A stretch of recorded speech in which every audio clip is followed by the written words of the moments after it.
ini fluktuasi ya yang terjadi secara berulang ya, atau pattern ya kita ngomongnya, pola ya historis yang terjadi secara berulang, makanya kita sebutnya sebagai siklus dalam pasar keuangan ya. Biasanya itu market cycle ya, ini mulai sekarang kita sebutnya sebagai market cycle aja. Market cycle itu terjadi dalam fase-fase ya. Jadi ada fase, kalau misal ya di financial market itu ada fase bullish, ada fase bearish gitu, ada fase sideways ya, ada fase volatile gitu. Jadi ada fase low volatility, ada fase yang gak gerak kemana-mana gitu kan, suatu aset price gitu kan, suatu komoditas gitu. Ada fase dia volatility-nya itu besar sekali ya, pergerakannya itu liar sekali ya. Itu kalau secara singkat ya. Tapi di sini gue lagi nggak pengen bahas tentang fase bullish, fase bearish, atau misal di crypto tuh ada namanya 4-year cycle.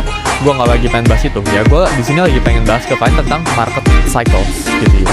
Jadi market cycles ini ya sebenarnya itu sama dengan business cycles ya, alias siklus bisnis. Karena siklus bisnis ini sangat mempengaruhi yang nama itu financial market. Jadi kalau bisnis ini lagi nggak grow, bisnis ini lagi contract gitu ya, atau bisnis lagi ekspansi gitu ya, ini bahkan mempengaruhi financial market, bahkan mempengaruhi harga saham atau harga kripto ya, atau apapun itu ya. Jadi kita harus buat menganalisa secara makro ya, kita pengen tahu saham ini secara makro ini bullish atau bearish ya, kita lihat itu apa? Kita lihat itu business cycles ya. Apakah bisnis ini di luar sana orang itu lagi buat bisnis, orang itu lagi pengen buat bisnis atau enggak ya, kita lihat dari sana gitu ya. Apakah business cycles itu lagi grow atau enggak ya, kita mempertanyakan dari sana gitu ya.